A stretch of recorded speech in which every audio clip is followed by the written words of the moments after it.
Bonjour à tous, nous sommes le 8 mars 2022. Hier, il s'est passé beaucoup de choses, surtout sur les matières premières. Les indices ont continué à dégringoler. Aujourd'hui, on se reprend un peu, mais c'est surtout les matières premières qui ont retenu l'attention et surtout le nickel. Le nickel a littéralement explosé. Et je voudrais, pour débuter, là, regarder un peu la raison pour laquelle les matières premières explosent. Vous allez vous en douter certainement, c'est à cause du conflit russe, Ukraine. Et je voudrais plus, je ne vais plus rentrer dans les détails au niveau du conflit lui-même parce que je regarde les médias, j'ai encore fait ça ce matin. C'est pénible de voir tout ces fausses informations-là. Ben là, on avait eu plein de fausses informations à propos du COVID. Là, ça commence à sortir. Le COVID s'est terminé. Même ici au Québec, on a eu beaucoup de mensonges. C'est pas moi qui le dis maintenant. Les médias commencent à s'en rendre compte. Là, au niveau de la Russie, c'est encore la même chose. La Russie face à l'Ukraine. Si vous voulez un peu analyser la situation, je vous invite à aller. Il y a beaucoup de vidéos qui ont été publiées, surtout celle avec Berkoff, Sud Radio et Charles Gave, où j'ai appris beaucoup au niveau financier, là, mais face au conflit d'Ukraine. Et aussi, on voit que la situation ukrainienne, c'est assez compliqué. Donc, Poutine a voulu envahir l'Ukraine, mais il faut comprendre qu'il y a eu, je pense, c'est 13 000 morts ou 18 000 morts là, depuis 2014 dans le Donbass, qu'on appelle, ça se trouve être la partie est de l'Ukraine. Donc, et beaucoup, l'OTAN commence à gruger un peu sur les anciens pays qui faisaient partie de l'URSS. Donc, je ne veux pas rentrer dans les détails. Je vous dis tout simplement que la guerre, c'est pas si simple. C'est pas si... ce qui se passe en ce moment, là, c'est pas une situation là, bonbon, là, comme les médias veulent nous le faire voir, que tout le monde prend des armes. J'ai même vu des super de belles filles maquillées avec des... Kalachnikov, je crois, les armes là, pour aller combattre sur le terrain. Ça fait très romantique, très patriote. Oui, on va aller... mais la situation, si vous l'analysez un peu plus profondément, c'est pas tout à fait la réalité. On a beaucoup de la médiatisation de ce conflit pour faire en sorte que on détermine que les bons c'est l'Ukraine avec son président et que les méchants, c'est Poutine avec les Russes. Et là, hier, on a eu aussi à Toronto, je pense que des Russes, qui n'ont pas rapport nécessairement avec le conflit, le simple fait qu'ils soient russes, se sont fait tabasser littéralement et ont fait détruire, je pense, que du vandalisme sur leur voiture. Donc, c'est tout simplement un dérapage qui se produit en ce moment mondial au niveau de la démonisation de la Russie. C'est quelque chose qui se poursuit depuis des années, mais là, on a l'apogée de ça parce que Poutine, on sait quand même que c'est un dictateur, là, dictateur comme plusieurs autres dictateurs sur la planète qui existent en ce moment, mais il y en a beaucoup qui ont été abattus par les États-Unis, si on se souvient bien de Saddam Hussein, Muammar Kadhafi, il y en a plusieurs en tout cas sur la planète qui ont été... mais il faut comprendre qu'il y a un pays derrière ça, et au niveau de la Russie, c'est les ressources naturelles. Et là, en ce moment, ce que j'ai entendu une analyse, je me souviens pas de qui, là, j'ai beaucoup vu d'analyses de la situation actuelle, mais surtout du point de vue économique, là, les Européens sont, à cause du fait qu'ils boycottent, non pas le conflit lui-même, c'est un conflit qui concerne la Russie et l'Ukraine. Là. C'est pas un conflit mondial, en tout cas en ce moment, ça n'en est pas un même.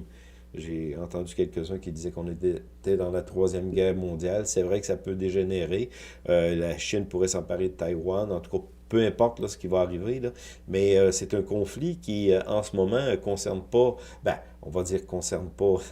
c'est parce que les Américains sont un peu partout, les bases sont un peu partout, l'OTAN, les pays de l'OTAN, surtout les Américains se sont garés un peu partout autour de la Russie. Donc, ça pourrait dégénérer en conflit mondial, mais pour l'instant, c'est un conflit régional, dans le sens que ça concerne l'Ukraine et la Russie, mais il y a beaucoup de médiatisation dans ce conflit-là pour démoniser les Russes, pour justement faire en sorte que les bons pays sont tout à fait justes et les injustes, tout ce qui peut être russe, tous les produits russes, la poutine, poutine ici au Québec, le mot poutine est rendu paria, donc c'est vrai, là, c'est de l'absurdité, c'est ce que je vous dis. Lorsque les médias s'emparent des nouvelles, peu importe, avec le COVID, on nous a chanté à peu près, puis là, ça commence à sortir, là, c'est pas moi qui le dis, ça sort du journal de Montréal, là, que le couvre-feu avec Arruda, il n'y avait aucune justification, et plusieurs autres mensonges qui ont été faits de la part du président, président. Oui, le président Legault. Plusieurs mensonges qui ont été perpétués au cours de ces 2 dernières années-là. Et c'est pas moi qui le dis. Éric Duhem en parlait justement que François Legault a menti sur plusieurs points et a gardé secret je vais dire des techniques, parce que c'est des techniques de maintenir la population à ses pieds là, depuis 2 ans. Donc, non. Les médias nous mentent continuellement et moi, j'en reviens pas depuis 2 ans. J'ai appris à me détacher de ces fameux médias-là. J'essaie quand même de regarder les médias parce que je passe des articles, mais c'est de plus en plus pénible pour moi là, de regarder les mensonges. Donc, on revient à la Russie. Je ne veux pas parler du conflit lui-même, parce que dans le fond, premièrement, je ne suis pas un connaissant, là, j'irai pas, je fais comme vous, là, au niveau du conflit, là, j'ai regardé un peu l'histoire de la Russie, là, après la désintégration de l'URSS, et je vois en ce moment qu'on se trouve à être dans une période où l'OTAN a grugé, continue à gruger et gruge encore du terrain pour essayer de s'implanter, en tout cas implanter des bases militaires près de la Russie, et ça ne plaît pas à Poutine. Et il y a aussi des pro-russes, surtout à l'est de l'Ukraine, qui se trouvent à avoir été maltraités, on va le dire, par l'Ukraine, les pro-ukrainiens. Et il faut dire là-dedans, on en parle un peu, ben, dans les médias traditionnels, j'ai presque pas vu ça, mais il y a vraiment des pro-nazis qui sont installés un peu partout et qui font la vie dure aux Russes, surtout dans l'est de l'Ukraine. Il y a eu 13 000 morts en tout. Non, c'est pas un conflit. Avec les médias, on ne peut rien comprendre. Et moi, je ne prétends pas non plus être là pour vous expliquer de quoi il s'agit. Je constate comme vous, tout simplement, que avec les sources traditionnelles là, des médias là, qui sont vraiment vendues, là, on ne peut pas trouver de vraies informations. Donc, il faut faire nos propres recherches et c'est assez facile. Moi, je vois sur, avec YouTube, je vois beaucoup d'informations qui nous sont données là. J'aime beaucoup Charles Gave qui parle au niveau économique, mais qui parle quand même de la situation. Et là, ce que je viens de voir dernièrement, ça se trouve être une entrevue avec Sud Radio là, de Berkoff, là, qui interviewe une fille là, qui a été, une dame, là, une jeune dame, là, qui a été là-bas en Ukraine et qui parle un peu du conflit et que c'est pas tout à fait ce que les médias nous racontent. Donc, moi, je reviens tout simplement à l'aspect des matières naturelles, des ressources naturelles là, que les Européens sont en train de... les mauvais Russes font tout mal, mais hier, le nickel a explosé littéralement. On a eu à un certain moment donné, je pense, c'est 85, 90, presque doublé. Le nickel a presque doublé. Et la raison est assez simple, et c'est ce que j'aimerais regarder avec vous. Que les Européens, ce que les Américains, ce que la planète est en train de faire, on va dire de se priver, parce que dans le fond, on ne veut plus transiger avec les mauvais Russes. Il faut comprendre que l'Europe, je pense que la quantité de matières premières, on parle aussi du blé ukrainien, mais peu importe, là, où la guerre va faire en sorte que tout va ralentir à ce niveau-là, aussi au niveau de la production. Eh bien, l'Europe, je pense, prend 40 à 60% de matières de ressources naturelles là, au niveau de la Russie et au niveau de l'Ukraine aussi, mais surtout aussi de la Russie. Et le nickel, c'en est une grosse part et c'est la raison pour laquelle cette matière première, le nickel, a littéralement explosé. Le nickel, on sait que ça va dans les batteries, dans plusieurs composantes électroniques et le nickel, on faisait des 5 sous, là, mais ça, c'est peut-être secondaire en ce moment. Le nickel est utilisé aussi dans les alliages d'acier, donc le nickel, c'est une partie importante quand même au niveau des métaux là, industriels et une explosion de 85%. On va commencer par ça, par le nickel, parce que c'est quand même à souligner là, ce qui est arrivé. Je vais aller placer mon écran comme ça. C'est la plus grande société minière au monde. Là. On va voir les plus grandes sociétés de nickel au monde. Ça se trouve être dans Visual Capitalist. Et je vais vous montrer ça tout simplement. On va regarder simplement, ouvrir une image dans un nouvel onglet. On va regarder ce que ça peut ressembler. Si je peux... euh, euh, attendez, je vois grand... Ah, comme ça ici. Bon, ça va nous donner une idée. Le plus grand producteur au monde de nickel, le plus grand, mais avec au Brésil aussi, c'est la Russie. 234 kilotonnes, je crois, ici. Donc, c'est un peu... Attends, on a BHP Billiton, la plus grande minière au monde. Vale, qui était immense là, au Brésil. Glencore. Des plus petites. Mais parce que je regardais si Rio Tinto était là. Non, Rio Tinto, je pense, peut-être produisent un peu de nickel, mais dans une très petite part. Mais ici, on voit très très bien que c'est la Russie qui produit une immense quantité de nickel. Donc, on sait que maintenant, à cause des médias qui nous ont convaincus, tous les produits russes, peu importe ce que ça peut être, du nickel, le nickel russe, c'est du mauvais nickel. Donc, ce que ça fait, le blé russe ou le ukrainien, mais parce que c'est l'Ukraine qui a plus de blé, là. Mais tout ce qui est produit en Russie, beaucoup de matières premières, le pétrole russe est rendu un mauvais pétrole.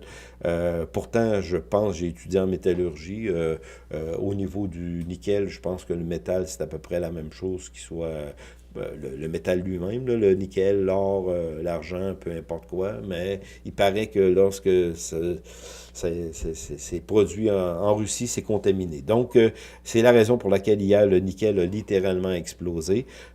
C'est parce que, dans le fond, on a une grande partie du nickel mondial qui est produit en Russie. Et c'est ce que je vais vous montrer ici. On a eu une petite correction ensuite, là, mais regardez hier ce qu'on a eu comme explosion. Là, ensuite, ça l'a corrigé, là, mais on est parti, c'est la peur, là, on est parti, à peu près, c'est sûr que ça fait un bout qu'on monte, là, mais hier, l'explosion est arrivée, 2300, on a doublé littéralement le prix du nickel en une journée. Là, c'est sûr qu'on va avoir une correction, mais pour vous dire que la peur s'est vraiment installée. Et au niveau des matières premières, comme je vous dis, le nickel, c'est un élément important, mais tout suit, là, au niveau du cuivre, c'est la même chose. On continue notre montée. On pourrait voir le zinc, c'est la même chose. Hier, c'est sûr qu'on a eu une grande panique.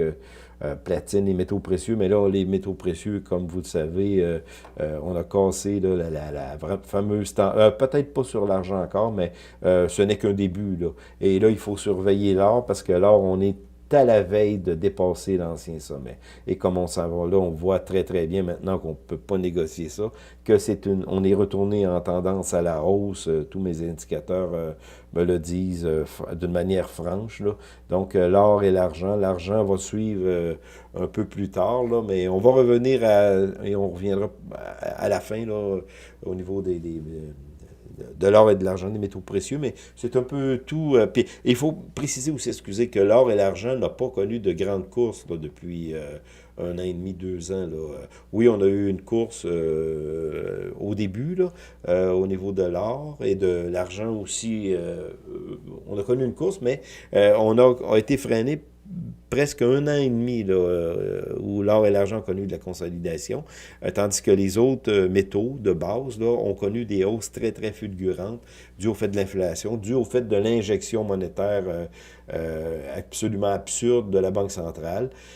Et là, bon, ça c'était pour vous montrer tout simplement la raison pour laquelle le nickel explose. Et on va parler maintenant, on revient encore à l'inflation et ensuite on va regarder encore la raison pour laquelle l'or et l'argent vont continuer leur course. On sait très bien, je vous l'ai dit souvent, que l'inflation est un, un phénomène monétaire.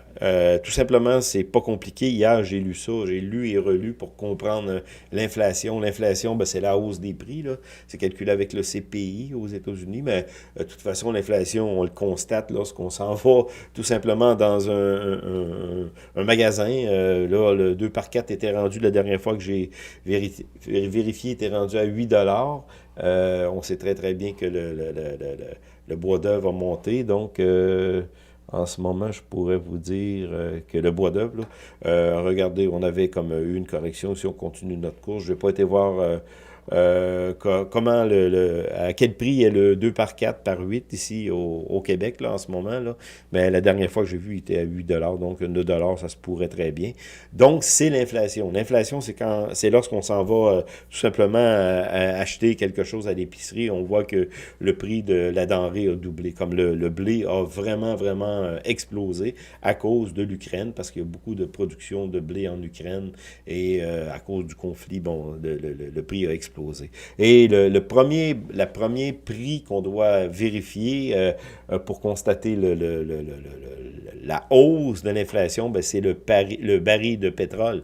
Parce que au niveau de l'énergie, le baril de pétrole se trouve à être la base. Ben, le baril de pétrole, tout ce qui est énergie aussi, là, principal, là, le pétrole, le Brent, parce que ça se trouve à être la base de toute notre économie. T'sais, on essaye aujourd'hui de faire fonctionner des gros camions à l'énergie solaire. On va y arriver, je suis sûr.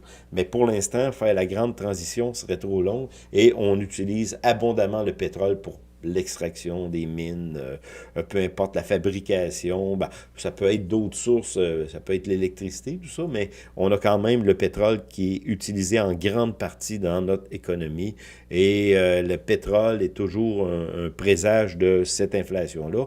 Et ce matin, je pense qu'on est à 122 $ si je ne me trompe pas. Pétrole, 122 $ exactement. 122 $ le pétrole. Et si on regarde à long terme, là, on n'a pas encore battu l'ancien sommet qui était en 2008 avant que tout dégringole. Là. Mais je pense que ça va être... on va l'atteindre très bientôt, dû au fait que le conflit en Ukraine n'est pas là pour se terminer bientôt.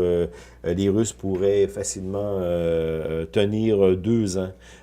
Qu'on a dit à cause de leur... ben, ils commencent justement, vu que Visa Mastercard a commencé à couper le crédit, là, que les personnes vont acheter des denrées là, avec leur carte Visa Mastercard. Les Russes ont trouvé de nouveaux moyens de paiement et c'est ce qui va arriver. La Russie va vivre plus en autarcie dans les prochaines semaines, prochains mois, si le conflit ne se règle pas. Et ceux qui vont payer le plus, c'est l'Europe. L'Europe va payer très, très fort, et aussi la planète. Et il ne faut pas oublier qu'on est justement dans une situation où le taux d'intérêt, ben, Powell l'avait dit qu'il voulait monter les taux d'intérêt. La réunion est à mi-mars. Est-ce qu'il va prendre la décision de monter les taux d'intérêt compte tenu de toute la situation? En tout cas, la Banque du Canada l'a fait, de 0,25. Et je pense que Powell, pour garder se garder la tête hors de l'eau, va peut-être le mettre, veut dire, augmenter le taux d'intérêt pour, selon lui, contrôler l'inflation. Mais ce qu'il va faire, il peut faire en sorte qu'on peut connaître une dégringolade assez importante due au fait on est dans un contexte de guerre, on est dans un contexte d'inflation aussi, de précarité dans l'économie à tous les niveaux, on le voit très très bien, même s'il y a beaucoup encore de demandes d'emploi, même si les maisons continuent on commence à avoir un plateau, là, mais continue à prendre de la valeur, on est quand même en précarité. Et tout ça est de la faute de la Banque centrale qui a injecté d'une manière absolument abusive de la monnaie dans un système. Et hier, c'est ce que je lisais au niveau de la réflexion, au niveau de l'inflation, c'est pas compliqué. Vous avez, je vous ai déjà donné ce petit exemple-là, vous avez 100 $, 10 personnes qui ont 100 $, et dans un système fermé. Si la monnaie ne tourne pas, ben vous avez 10 personnes qui ont 10 $ chaque, donc ça fait 100 $, il n'y a pas de problème. Du moment qu'on commence à avoir une activité dans ce petit groupe-là, eh bien on a des échanges. C'est ce qu'on appelle la vélocité. Vélocité de la monnaie dans un petit système. Là, ça se trouve être, regardez, c'est vélocité de la monnaie, je l'avais tout à l'heure, ça se trouve ici, on ne tient pas compte ici de l'économie indicateur, là, mais c'est ça la vélocité de la monnaie. On est en descente depuis les années 2000. La monnaie vire moins dans le système américain, mais c'est un peu partout sur la planète. C'est de la financiarisation de l'économie. Et la raison pour laquelle on voit que la monnaie vire moins, c'est que les banques centrales, à partir de 2000, ont pris comme solution d'injecter massivement de la monnaie dans le système. Bon, on a notre petit groupe de 10 personnes et ils ont 10 dollars chacun. Donc, un fait des souliers, l'autre fait des chemises. Ils peuvent avoir une petite économie. Il y a un échange de monnaie. Donc, avec le temps, celui qui fait des chemises est plus prospère. Tout le monde a besoin de chemises. Donc, c'est normal d'injecter de la monnaie dans le système. Bon, on va injecter un autre 10 dollars. On est rendu à 200 dollars dans le système. C'est normal, il y a plus de chemises, il y a plus de souliers, tout ça. L'économie régulière de ce petit système-là de 10 personnes réussit à suivre, là, dans le sens où on a plus de besoins au niveau des souliers, au niveau des chemises, au niveau des pommes, par exemple. Là. Donc, tout le monde tire son compte et ça se trouve être la croissance. Là, on se trouve à vouloir injecter plus d'argent dans le système parce qu'on en a pas assez pour suivre la croissance. Tout le monde devient prospère, tout le monde a 3-4 chemises dans son garde-robe, 3-4 paires de souliers, ça va très très bien, plus de pommes, le monde engraisse, deviennent obèses parce que ça va bien, un peu comme la société américaine, peu importe, c'est une petite plaisanterie, là, mais donc on se trouve à injecter, du moment que l'économie suit, là, donc on a une corrélation directe. La vélocité de la monnaie, eh bien, là, j'ai pas le graphique là, d'avant, mettons 73, là, mais ça, on a des variations, bien entendu, parce que l'économie capitaliste, il y a plein de variations, mais quand même, on suit une tendance assez logique. Mais à partir des années 2000, ce qu'on a fait, vu qu'on a eu une distorsion dans l'économie, on a eu une bulle de dot-com qu'on a appelé, là, tous les points .com, là. Donc, là, à ce niveau-là, ce qu'on a décidé de faire, bien, les banques centrales, c'est imprimer. Ensuite, on a eu les subprimes. On a continué à imprimer. Donc, ce que ça dit, mon petit système, c'est que si chaque citoyen, dans ma petite gang là, de 10 personnes qui avaient au début 100 dollars, sont rendus à 10 000 dollars chaque. Donc, eux ne peuvent pas faire assez de souliers, assez de chemises, assez de tout le tralala pour satisfaire, non pas pour satisfaire, mais pour donner, à un certain moment donné, tu as 100 chemises dans ton garde-robe, tu ne peux pas en acheter 1000. Donc, c'est ça, l'argent s'accumule dans les comptes de banque et c'est ce qu'on vit aujourd'hui avec cette injection monétaire. Et malheureusement, ce sont les riches, les grandes fortunes qui ont le plus bénéficié de cette injection massive de dollars dans le système depuis le début, depuis les années 2000, là, et surtout avec ce qui est arrivé en 2020, mars 2020, le début de cette injection massive, eh bien là, c'est ce petit parallèle-là que je fais avec mon petit groupe d'individus, c'est qu'on a injecté à outrance de la monnaie, et ce que ça crée, tout simplement, c'est l'augmentation des prix, de l'inflation, c'est ça. Donc, et surtout combiné avec des sanctions russes qu'on fait subir à la Russie, bien là, on se trouve à briser non seulement l'injection monétaire à outrance, et Jérôme Powell n'aura pas le choix, je pense qu'il va essayer de monter ses taux, mais va revenir encore à cette folie d'impression monétaire, et ce que ça peut créer, c'est de l'hyperinflation. Donc, c'est l'inflation, mais qui se précipite, et c'est arrivé après la Première Guerre mondiale dans la République de Weimar. Weimar, je ne sais pas si je le prononce bien. Je suis un Québécois, là. En tout cas, il y a des Français qui m'ont corrigé. Weimar, je crois. Donc, c'est arrivé dans la République de Weimar après la Première Guerre mondiale, après le traité de Versailles, où on avait placé de lourdes sanctions sur les épaules des Allemands parce qu'on les accusait d'avoir commencé cette guerre. Et tout ce que ça a fait, tout simplement, c'est que l'Allemagne, pour se sortir du pétrin, a commencer à imprimer en fou de la monnaie dans le système pour essayer de pallier justement à cette folie d'inflation qui s'est créée. Donc, plaçait plus d'argent dans le système en pensant que ça réglerait tous les problèmes. Et tous les grandes sociétés, les grandes nations, là, j'ai vu hier un super de beau petit montage de Ray Dalio et il parle des grandes nations, là, la croissance, le déclin, le sommet et le déclin. Et presque toutes les grandes nations, autant au niveau de Rome, lorsque Rome a connu son déclin, on a commencé à diluer la monnaie, ben, l'argent. On a essayé de créer des alliages avec moins d'or dans les pièces pour faire en sorte que le système puisse se maintenir. Et dans le déclin de l'Empire de Rome, eh bien, c'est ce qui est arrivé. On a dilué la monnaie et en créant encore plus de fausses monnaies, là, et on a vu le crash qui est arrivé de Rome. Et j'avais visité une petite usine, excusez, un petit musée ben, à Québec sur Rome et au plus grand là, de la gloire de Rome, il y avait une grande maquette là, sur Rome. C'était vraiment intéressant. On avait 1 million de personnes qui vivaient dans la ville de Rome. C'était extraordinaire parce que on parle d'il y a 2000 ans. Rome était immense, avait des canalisations à l'intérieur de la ville, en tout cas tout le tralala, pour vous dire que à son apogée, 1 million de personnes, et le plus grand déclin, je crois que c'est arrivé dans les années 800, 700, je me souviens pas, là, il était 14 000 personnes. Donc, c'est le déclin de Rome qui présage le déclin de toutes les grandes civilisations et on est probablement rendu à ce niveau-là.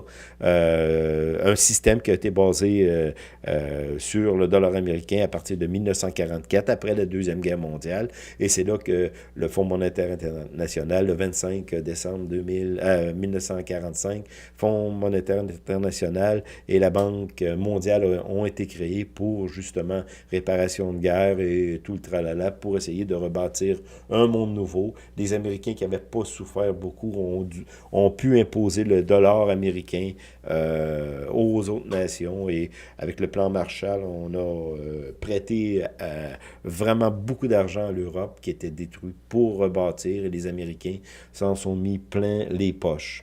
Donc, encore, bon, c'est encore sur ça, le l'abondance de dollars qui existe dans le système. Et on va terminer avec ça pour revenir à la Russie. Les ressources naturelles, au niveau des... Ça, c'est un petit graphique là, que j'ai trouvé. Là. La Russie, c'est 75 trillions de dollars de ressources naturelles à travers la planète. Donc, lorsqu'on fait des sanctions à la Russie, là, on ne veut plus avoir le mauvais pétrole ou le mauvais nickel ou peu importe, c'est que la planète est en train de se pénaliser en faisant ces actions-là. Et on a la propagande des nouvelles qui nous disent, les médias traditionnels qui nous disent, il faut pas... Non, mais la réalité est tout autre. C'est que on va beaucoup souffrir de ce manque-là de ressources naturelles. Et c'est la raison pour laquelle, si on ne peut plus, je parle de l'Occident, là, on peut avoir prendre des ressources naturelles, acheter des ressources naturelles à un bon prix, là, à la Russie, l'Ukraine aussi, bien surtout la Russie, là, on le voit ici, là, eh bien, on va aller payer plus cher pour des ressources naturelles. Tant mieux pour le Canada, ici, on a beaucoup de pétrole. Le pétrole pour l'Alberta, ça va être extraordinaire, là, ça va être une manne, mais beaucoup de pays, dont l'Allemagne, qui dépendent directement des ressources naturelles de la Russie, vont souffrir beaucoup. Donc, c'est ce que je voulais vous dire, que on dit que c'est le fun, c'est plaisant, c'est à la mode de faire des sanctions à la Russie, mais la réalité, c'est que beaucoup de pays vont beaucoup souffrir de cette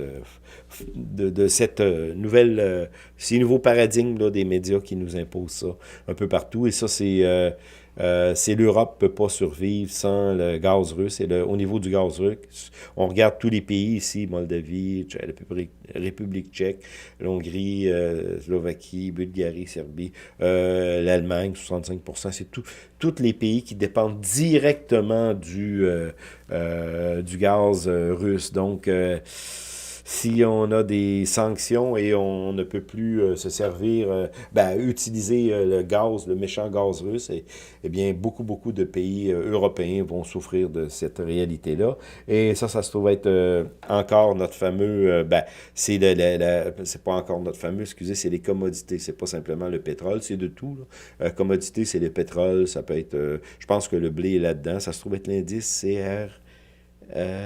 C'est celui-là. En tout cas, peu importe, là. C'est les commodités, là, le prix de tout, le blé, le pétrole, là, je pense que le bois d'œuvre là-dedans, peu importe. Ben, on est en forte hausse en ce moment. L'inflation, c'est ce qui produit l'inflation. Les produits de base, si on le paye plus cher au niveau de, par exemple, on a pris le nickel, on paye plus cher le nickel. C'est officiel que le nickel entre dans la production industrielle au niveau de beaucoup de métaux, au niveau des batteries, ben, peu importe.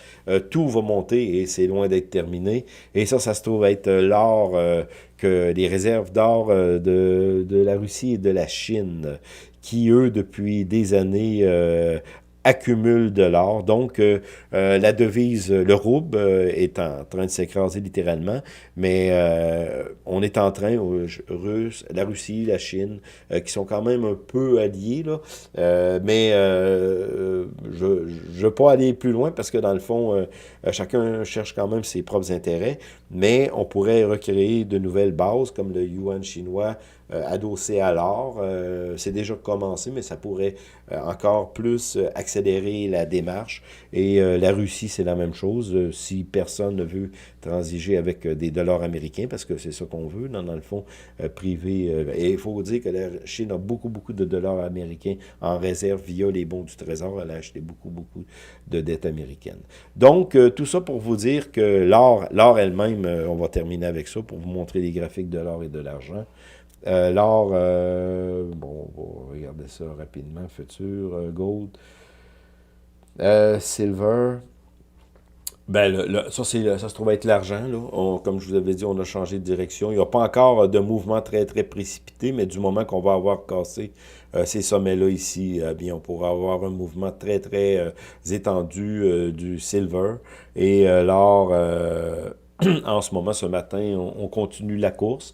Là, le prochain défi pour l'or, c'est de battre le sommet de tous les temps qui est à 2050-2060. Donc, je pense qu'on s'en va là assez rapidement et lorsqu'on va dépasser ce sommet-là, parce qu'à cause du contexte mondial et tout ce qui se passe, eh bien, lorsqu'on va avoir dépassé ça, the sky is the limit. Donc, on va suivre ça parce que dans le fond, on se trouve à être dans des, comme je vous disais, des paramètres très spéciaux. Il y a la guerre en Ukraine, il y a le taux d'intérêt que Powell a dit qu'il monterait bientôt, en tout cas il l'a dit. La Banque du Canada a monté son taux d'intérêt aussi. Et l'inflation, qui est justement une conséquence directe de la guerre en Russie. Mais l'inflation avait commencé auparavant, ce que je vous ai expliqué tout à l'heure, à cause de l'impression monétaire en fou dans le système. Donc, on se revoit très bientôt pour de nouvelles vidéos.